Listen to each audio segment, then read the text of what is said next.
రాష్ట్ర పార్టీ ఆదేశాల మేరకు అలాగే మన ప్రియతమ శాసనసభ్యులు శ్రీ బుడ్డా రాజశేఖర్ గారి ఆదేశాల మేరకు ఈరోజు నిన్న పార్లమెంట్లో ఈరోజు రాజ్యసభలో అమరావతి బిల్లు పాస్ అయిన సందర్భంగా రాష్ట్ర ప్రజలందరూ కూడా ఒక పర్వదినంగా చేసుకుంటున్నటువంటి ఈ రోజును మన ప్రియతమ శాసనసభ్యులు బుడ్డా రాజశేఖర్ గారి ఆదేశాల మేరకు ఆత్మకూరులో కూడా సంబరాలు చేసుకోవడం జరుగుతూ ఉంది.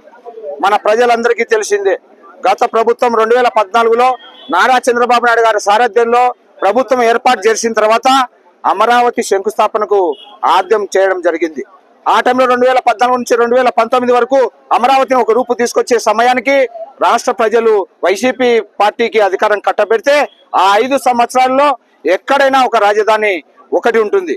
కానీ ఆయన ఫైనాన్షియల్ క్యాపిటల్, అలాగే జ్యుడిషియల్ క్యాపిటల్, అలాగే పొలిటికల్ క్యాపిటల్ అని చెప్పి వైజాగ్లో ఒక రాజధాని, విజయవాడలో ఒక రాజధాని, కర్నూలులో ఒక రాజధాని చెప్పి మభ్యపెట్టి 3 ముక్కలాట ఆడి రాష్ట్రాన్ని సర్వనాశనం చేయడం జరిగింది. అలా అని చెప్పి అది మొదలు పెట్టినాడంటే ఏం లేదు, 10% కూడా మొదలు పెట్టినటువంటి పాపన పోలేదు.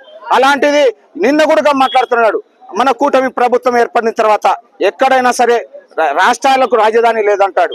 తెలంగాణ రాజధాని ఏది? హైదరాబాద్. మద్రాసు రాజధాని ఏది? చెన్నై రాజధాని మద్రాసు.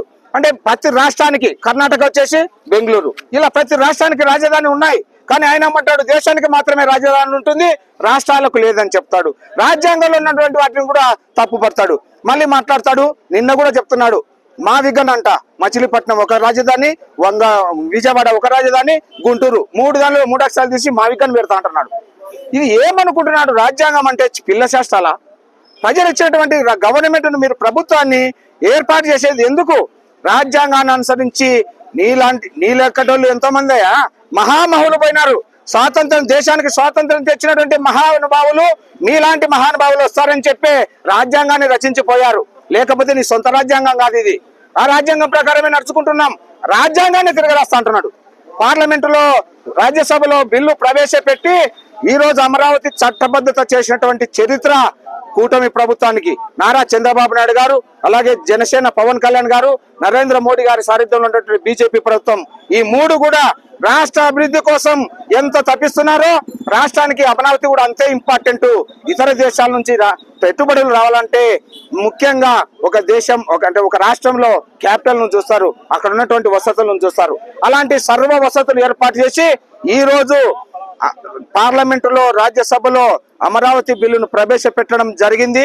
ఈ బిల్లును ప్రవేశపెట్టడానికి అందరూ పార్టీలు, దేశంలో ఉన్నటువంటి రాజకీయ పార్టీలు అందరూ సపోర్ట్ చేస్తే మన రాష్ట్రంలో ఉన్నటువంటి ప్రభుత్వాన్ని ఏర్పాటు చేసి అధికారాన్ని అనుభవించినటువంటి జగన్మోహన్ రెడ్డి గారి వైసీపీ బాయ్కాట్ చేస్తుంది. ఎంత సిగ్గుచేటైనటువంటి విషయం! ఇతర రాష్ట్రాల్లో ఉన్నటువంటి ప్రభుత్వాలు రాష్ట్రానికి క్యాపిటల్ ఇంపార్టెంట్ రా నాయన అని చెప్పి వాళ్ళే మద్దతు ఇస్తే మన రాష్ట్రంలో ఉన్నటువంటి పార్టీ బాయ్కాట్ చేస్తే ఎంత దారుణమో మీరు ఆలోచించాలి. ఇదందరూ కూడా రాష్ట్రంలో ఉన్నటువంటి మేధావులు, పెద్దలు, రాజకీయ నాయకులు, ఇతర రాష్ట్రాల్లో ఉన్నటువంటి వాళ్ళందరూ ఆలోచించాల్సినటువంటి విషయం ఇది. రాజ్యాంగం కల్పించినటువంటి రాజ్యాంగ హక్కులనే కాల రాస్తా అంటే ఏదే విధంగా ఎంతమంది వీళ్ళు న్యాయం చేస్తారో ఒకసారి ఆలోచించమని మిమ్మల్ని కోరుతున్నాం.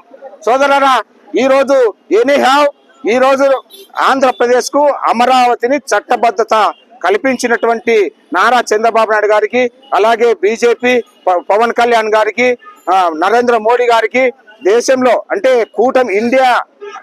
ఎన్డీఏ కూటమిలో ఉన్నటువంటి అన్ని పార్టీలకు, మన శ్రీశైలం నియోజకవర్గ శాసనసభ్యులు బుడ్డా రాజశేఖర్ గారి తరఫున, అలాగే శ్రీశైలం నియోజకవర్గ ప్రజల తరఫున ప్రత్యేక ధన్యవాదాలు తెలియజేసుకుంటూ, ఈ సంబరాలలో పాల్గొన్నటువంటి ప్రతి ఒక్క కార్యకర్తకు, నాయకునికి, తెలుగుదేశం, జనసేన, బీజేపీ కార్యకర్తకు, నాయకులకు బుడ్డా రాజశేఖర్ గారి తరఫున, అలాగే తెలుగుదేశం పార్టీ తరఫున ప్రత్యేకంగా కృతజ్ఞతలు తెలియజేసుకుంటున్నాం.